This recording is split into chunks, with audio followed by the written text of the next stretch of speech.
Hello!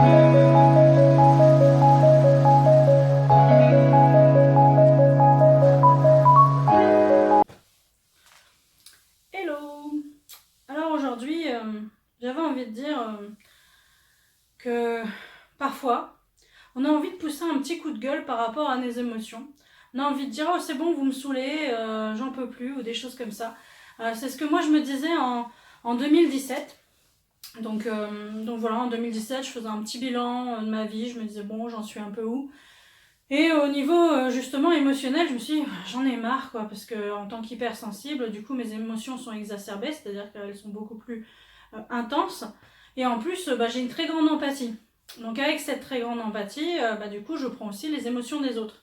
Donc à force d'avoir mes émotions, les émotions des autres, j'en avais un peu marre. Et je me suis dit, bon ça suffit, les émotions chutent. Je vais apprendre à les gérer, les contrôler pour me sentir mieux et pour pas qu'elles soient tout le temps là à me submerger. Donc voilà, je me suis dit, allez hop, on va gérer et contrôler ces émotions. Seulement en voulant justement savoir comment gérer mes émotions et les contrôler, du coup j'ai acheté des livres pour découvrir un peu ce que je pouvais faire par rapport à les émotions. Et en fait ça a quelque part changé ma vie. Notamment le livre de Catherine Emlé-Périssol, Émotions quand c'est plus fort que moi, et la BD Émotions, enquête et mode d'emploi de Art Mela. Donc ces deux livres ont vraiment changé ma vision des émotions.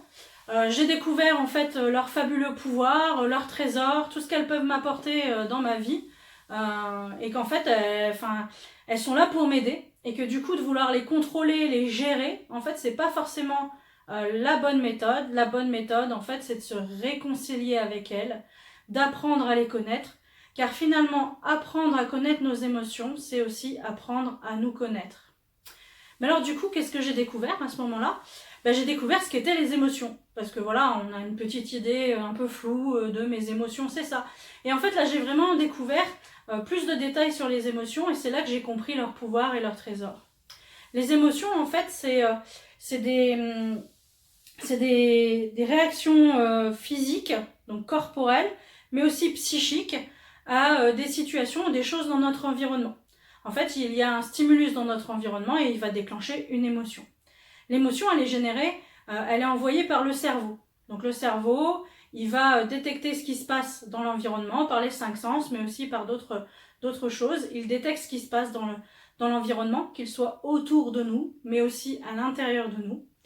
Et s'il détecte que quelque chose doit être modifié, c'est-à-dire qu'il va faire un peu comme un calcul d'équilibre, c'est-à-dire est-ce que mes besoins sont satisfaits? Si ce n'est pas le cas, il faut que j'équilibre les choses. Donc, je vais aller dire à la personne, finalement, parce que c'est communiquer avec nous, maintenant, il faut que tu fasses quelque chose parce qu'il faut équilibrer les choses, il faut que trouver une certaine harmonie, je dois nourrir mes besoins.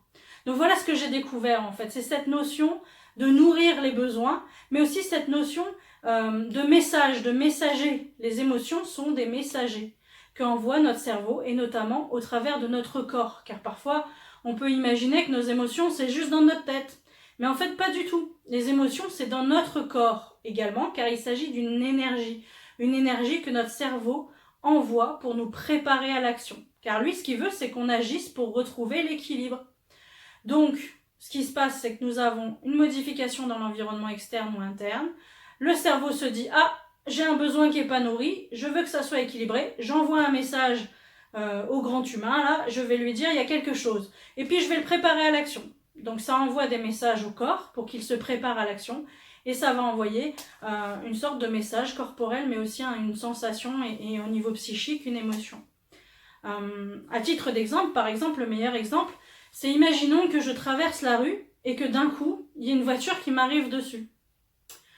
Du coup forcément je vais avoir peur, donc c'est une émotion, et cette émotion de peur, elle va faire quoi? Elle va me permettre de fuir, c'est-à-dire que mon corps va être préparé à fuir, je vais courir et je vais sauter sur le trottoir pour pas me faire écraser.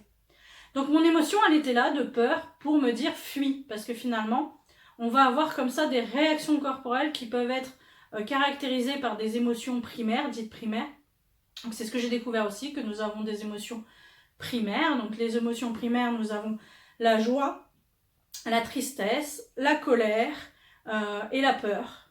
et l'état neutre. L'état neutre, c'est quand c'est équilibré.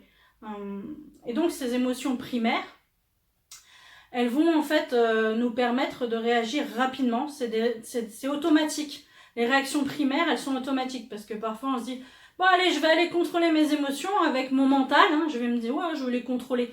Mais en fait, on ne peut pas les contrôler avec notre mental car c'est des réactions très rapides, beaucoup plus rapides que le fonctionnement de notre cortex qui va vouloir, notre mental qui va vouloir les contrôler.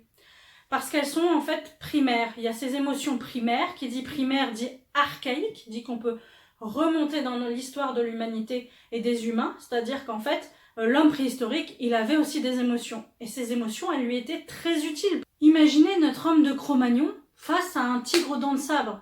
Il fallait quand même qu'il puisse réagir, qu'il puisse s'enfuir. Et donc c'est là qu'en fait l'émotion primaire de la peur était nécessaire pour donner une énergie dans son corps pour qu'il puisse fuir. Ainsi on retrouve 4 émotions primaires, la joie, la tristesse, la colère et la peur. Chacune donne une énergie différente. Dans la peur, on va être dans la fuite. Dans la colère, on va être dans le combat. Dans la tristesse, on va être le fait de prendre soin de soi, dans une sorte d'introspection et d'une demande d'aide autour de soi. Et dans la joie, on va être dans de l'expansif. Donc ces émotions primaires, en fait, elles sont là pour nous protéger. Après, à partir des émotions primaires, comme on pourrait le faire avec une palette de peinture, à partir de ces émotions primaires, on peut composer des émotions un peu plus complexes, notamment en rajoutant des pensées et des jugements, et des notions d'anticipation, par exemple. On peut retrouver donc dans ce cadre-là des émotions secondaires et des sentiments, comme l'anxiété. L'anxiété, c'est à la base un peu de peur et d'autres choses qui se mélangent. Donc voilà, on a d'un côté les primaires, les émotions secondaires. Bon voilà, ça c'est juste pour expliquer un petit peu les émotions. Donc voilà, les émotions, c'est des messagères. Elles viennent vraiment transmettre le message et l'énergie dans le corps. Donc en fait, l'étape pour vraiment utiliser ces émotions, c'est déjà d'accueillir cette énergie, car c'est une énergie. Si on ne l'accueille pas, si à chaque fois on se bloque par rapport à une situation et qu'il y a une émotion et on la bloque, l'énergie va rester dans le corps et à un moment donné, elle peut se cristalliser et ainsi on peut arriver à des problèmes physiques ou psychosomatiques, donc des maladies, le maladie. Donc c'est d'accueillir cette énergie, de la laisser circuler car elle est transitoire. Une émotion, c'est transitoire, l'énergie circule, comme tout est transitoire. Et d'après, c'est d'aller chercher son message. Quel message elle m'apporte. J'aime bien dans le livre de Hartmela, le premier, Émotion et mode d'emploi, elle présente l'émotion comme dans la vie, là, le petit neurone qui court pour aller donner l'émotion du cerveau jusque dans le corps. Et donc, en fait, l'émotion, voilà, le petit bonhomme, il court pour aller donner l'émotion. Puis il toque à la porte. Et puis, nous, on est là derrière. Oh non, je veux pas voir mon émotion, non. Et puis, il tape une première fois, toc. Puis après, il tape de plus en plus fort parce que lui, ce qu'il veut, c'est être écouté. Et à un moment donné, si on n'écoute pas, effectivement, en fait, ça va s'imprimer dans le corps. Donc, le principe, c'est d'écouter cette émotion. Soit dans l'instant, si l'émotion n'est pas trop forte, on peut l'écouter dans l'instant. Soit prendre un temps de pause, respirer, s'éloigner de la situation qui déclenche l'émotion pour prendre un instant pour écouter le message. Mais alors, comment écouter ce message ? Derrière chaque émotion, il y a un besoin. Le cerveau veut rééquilibrer entre ce qui se passe et ce qu'il considère comme être des besoins. Donc en fait, le principe, c'est d'aller chercher le besoin qu'il y a derrière l'émotion. Des besoins, on peut en trouver plein, de sécurité, d'amour, d'affection, d'exploration de soi, il y en a vraiment beaucoup. Et donc le principe, c'est d'aller chercher qu'est-ce que j'aimerais vivre à la place de ce que je vis à l'instant pour retrouver cet équilibre. Ainsi, en fait, les émotions, c'est des véritables trésors pour nous de connaissance de soi et pour aller dans son épanouissement personnel. Car finalement, c'est une boussole, une émotion. Elle nous dit comment nous nous sentons et vers quoi nous pouvons aller pour nous sentir encore mieux. Ainsi, la joie va nous indiquer ce qui nous fait vibrer, ce qui nous fait du bien. Donc c'est vers ça que je dois aller. Inversement, des émotions plutôt désagréables, je ne parle pas de négatif parce qu'on a tendance à faire positif, négatif. Ici, il n'y a rien de positif ou négatif, c'est des messagères, c'est des messages qu'elle passe. Mais elle peut être ressentie comme désagréable. Une émotion plutôt désagréable, donc, va nous porter un message sur un besoin qui doit être nourri. Et en nourrissant ce besoin, on va être plus épanoui. Donc, c'est vraiment des guides, des boussoles. Elles nous guident vers ce qui est important pour nous. Elles sont reliées finalement à notre profond être, à notre âme quelque part, et vraiment c'est une boussole pour aller vers ce qui nous correspond. C'est aussi finalement des anges gardiens. Comme dit précédemment, sans les émotions, nous ne serions pas là, nous n'aurions pas survécu, parce qu'elles sont aussi là pour nous protéger. Si je traverse la rue et que je n'ai pas peur, je me fais écraser, et qu'il y a une voiture qui m'arrive dessus, je me fais écraser. Donc vraiment, elles sont aussi des anges gardiens, c'est ça leur trésor. Être à la fois des anges gardiens, des boussoles, des guides, mais ça peut être aussi des sources de motivation, parce que finalement, l'émotion nous demande d'agir. C'est de l'action qu'elle demande.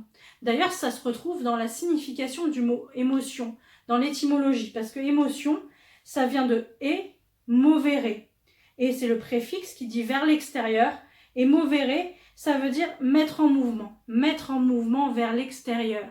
Donc elle nous demande vraiment d'être dans une action, de nous mettre en mouvement, d'où la préparation corporelle. Donc voilà, elles peuvent être source de motivation, elles peuvent être aussi des bonnes conseillères. Il a été prouvé scientifiquement que nos émotions nous servent à décider, à faire des choix. Donc sans les émotions, il est très compliqué de faire des choix. Et ainsi, on n'est plus en capacité de faire des choix si on n'a pas nos émotions. Elles nous font gagner du temps dans la capacité à faire des choix. Et c'est des super communicantes au sens qu'elles nous permettent de communiquer au niveau social avec les autres. Elles ont vraiment aussi une fonction sociale, d'échange. Sans les émotions, si on prend quelqu'un qui n'a pas d'émotions ou un psychopathe, il a des problèmes d'échange au niveau des autres et au niveau social. Donc voilà, c'est vraiment les émotions. J'avais envie de vous partager ce que j'avais découvert parce que pour moi, ça a complètement changé ma vision. J'étais là en mode, ouais, je veux les contrôler, j'en ai marre. Et d'un coup, je me fais, mais en fait, non, c'est des trésors. Elles sont là pour m'indiquer des choses. Alors oui, parfois, elles peuvent être désagréables. Oui, parfois, j'aimerais bien qu'elles soient un peu moins intenses. Mais justement, en apprenant à les écouter, il y a aussi des techniques pour les apaiser. Que je partagerai justement parce que je vais vous partager des exercices dans les jours à venir, donc dans un défi, je vais vous proposer 4 jours avec 4 exercices et donc dans le 4e jour je vous parlerai de comment apaiser les émotions. On verra différentes techniques pour les apaiser au-delà d'écouter leur message. Donc voilà, donc l'étape pour une émotion, quand on vit une émotion, l'étape, que ça soit dans l'instant ou quand on veut comprendre le message qu'une émotion est venue nous donner dans un autre instant, parce qu'on parfois on va le faire après, parce qu'on est trop dans l'émotion, on va pas pouvoir se dire bon c'est quoi le message de mon émotion à l'instant, puis on n'a pas forcément le temps. On peut le faire après, dans telle situation j'ai eu telle émotion avec telle intensité, mais qu'est-ce qu'elle voulait me dire? Donc voilà, si on est trop dans l'émotion, c'est mieux d'être plutôt dans l'apaisement, il peut y avoir de la respiration, voilà, il y a d'autres techniques.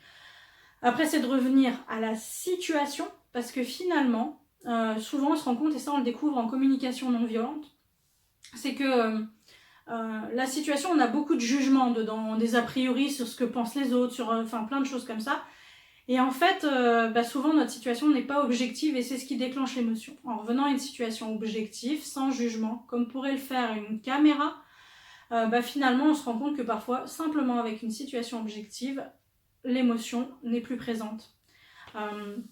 Voilà, si la situation même objective fait que l'émotion est encore présente, je nomme mon émotion, je mets un nom sur mon émotion, ce qui diminue déjà l'intensité, et je vais aller chercher son message besoin. Une fois que j'ai le message besoin, à moi de passer à l'action, soit en faisant quelque chose moi-même, soit en demandant à quelqu'un d'autre de contribuer à mon besoin. Donc voilà, j'avais vraiment envie de vous partager toutes ces choses que j'ai découvertes sur les émotions, en espérant que vous aussi ça va vous aider, et que après cette vidéo, vous n'aurez plus envie de les contrôler, les gérer, mais vraiment d'en faire un trésor et de vous réconcilier avec elles. Ce sont des messagères, elles sont là pour vous. Voilà, je vous dis à plus sur le défi. Donc le défi, vous le retrouverez sur la page Révèle tes potentiels et sur Instagram. Et puis vous pouvez me retrouver également sur cette page Révèle tes potentiels, la page Facebook. Voilà, ciao!